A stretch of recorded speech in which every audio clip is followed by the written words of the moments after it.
Kita melakukan pekerjaan sehingga kita mungkin terhina di pandangan masyarakat. Karena kita melakukan pekerjaan seperti itu, kita akan terhina di masyarakat. Itu tetap lebih baik daripada kita meminta orang lain.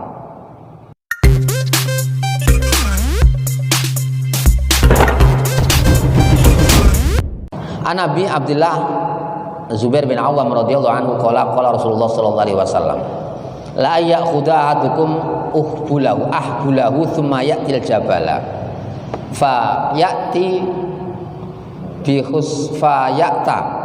fayatiya bi khuzmatin min hatabin 'ala dhahri fayabi'aha fayakuffallahu biha wajhahu khairun lahu min ayyas 'alan nas a'tauhu aw mana'uhu rawal Bukhari. Untuk masalah hadis ini, hadis yang pertama riwayat Zubair bin Awam radhiyallahu anhu, salah satu di antara 10 sahabat yang mubasysyar bil jannah, yang dipastikan masuk surga oleh Rasulullah, menyampaikan sabda Rasulullah sallallahu alaihi wasallam, seseorang di antara kalian semua mengambil tamparnya kemudian mendatangi gunung yang tinggi. Setelah itu dia mencari kayu bakar, dia panggul, dia bawa dan kemudian dijual di pasar. Dan hasilnya itu dapat menjaga dirinya. Dengan hasil itu Allah menjaga dirinya dari meminta kepada orang lain.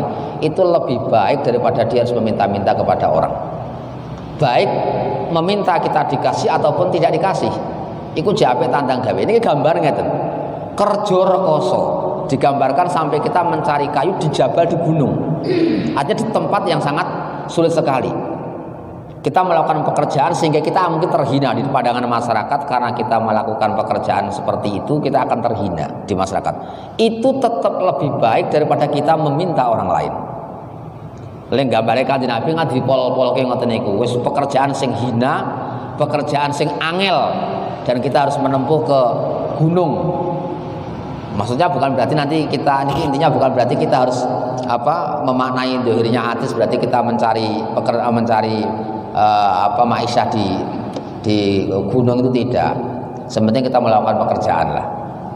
Kita melakukan pekerjaan dengan tujuan agar kita dapat menjaga diri kita dari meminta kepada orang lain. Itu lebih baik daripada kita meminta orang lain, baik kita dikasih ataupun tidak dikasih. Ini juga tidak bisa kita ambil kesimpulan bahwa meminta itu termasuk bagian dari hal yang baik.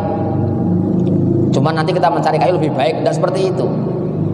Ini dalam bahasa Arab dikatakan sebagai at-tafdhil laisa min babihi. Jadi perbandingan ini tidak dalam bab yang biasanya. Berarti kan membandingkan itu, kalau kebaikan dibandingkan dengan kebaikan ada yang lebih baik, biasanya seperti itu. Jadi seolah-olah kalau ini kita mencari kayu lebih baik daripada meminta, seolah-olah meminta juga baik. Tidak ada baiknya sama sekali ketika tidak ada hajat. Tidak ada hajat dan kita masih dapat menghindar dengan cara meminta tadi. Bahkan Imam Syafi'i, pendapat as-shah yang paling sahih dari Imam Syafi'i, itu meminta yang bukan karena alasan-alasan yang kemarin saya sampaikan itu haram. Hukumnya haram meminta itu. Wa Nabi Hurairah radhiyallahu anhu qala Rasulullah sallallahu alaihi wasallam la yahtatiba ahadukum khuzmatan 'ala dhahri khairun lahu min ayas ala ahadan fayutiyahu aw yamna'ahu, muttafaqun alaih. Ini hadisnya masih sama dengan yang awal tadi, bahwa anjuran kita untuk bekerja.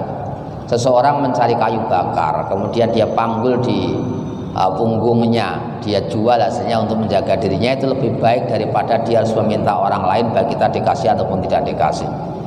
Wong kita meminta tidak dikasih pun sudah lebih buruk kok. Apalagi ketika kita dikasih, memanfaatkan harta orang lain. Ini karena salah satu alasan yang dikasihkan ulama, biasanya orang yang sering diminta itu akan bosan. Apalagi kalau yang minta orangnya itu terus. Kebetulan yang tampil di muka kita itu orang itu terus, dia kebetulan orang yang malas atau tidak mau bekerja lah.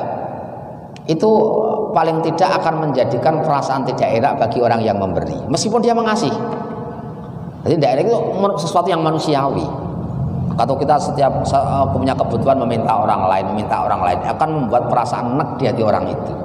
Meskipun sebenarnya orang itu juga memiliki hajat, tapi kok terus-terusan, itu manusiawi seperti itu. Meskipun ya anjurannya bagaimanapun juga kita kalau diminta orang lain ya tidak perlu kita sampai berusaha untuk bisa untuk mengkondisikan hati kita tidak merasa jengkel. Tapi secara manusiawi itu muncul sendiri.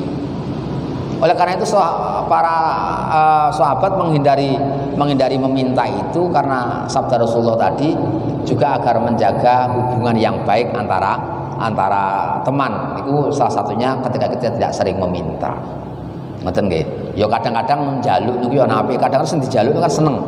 Ana wong suatu saat ketika kita meminta orang lain, kita minta rokoknya orang lain, itu kadang-kadang yang kita minta itu seneng. Tapi kalau keseringan itu juga bikin masalah, dia tidak lagi senang tapi menjadi berusaha untuk menghindar. Akhirnya kalau orang mukmin yang sempurna kan al muslim ya, orang muslim yang sempurna itu kan man salimal muslimuna min lisani wa yadihi wal mukmin man aminal mukminuna min bawaiki atau gimana itu redaksi originalnya saya lupa.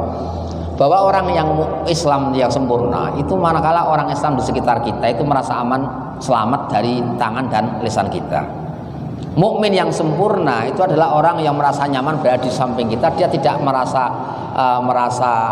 ragu-ragu, merasa aman dari keburukan kita. Loh, nah kalau kita mendekati seseorang ternyata dia tidak merasa aman, berarti kita termasuk mukmin yang buruk kita.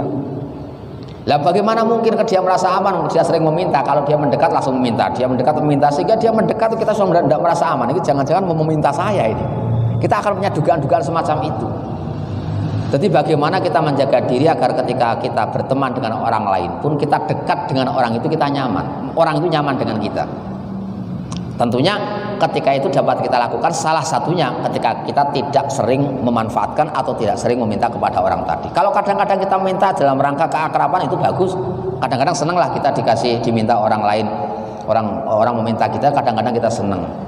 Tapi kalau keseringan itu tadi, itu kita menjadi hancurlah, keimanan kita menjadi hancur. Sebab menjadi keimanan kita bermasalah. Kenapa? Karena dibuktikan orang-orang di sekitar kita tidak merasa aman dengan kehadiran kita. Niku mbuktekke nek awake dhewe gak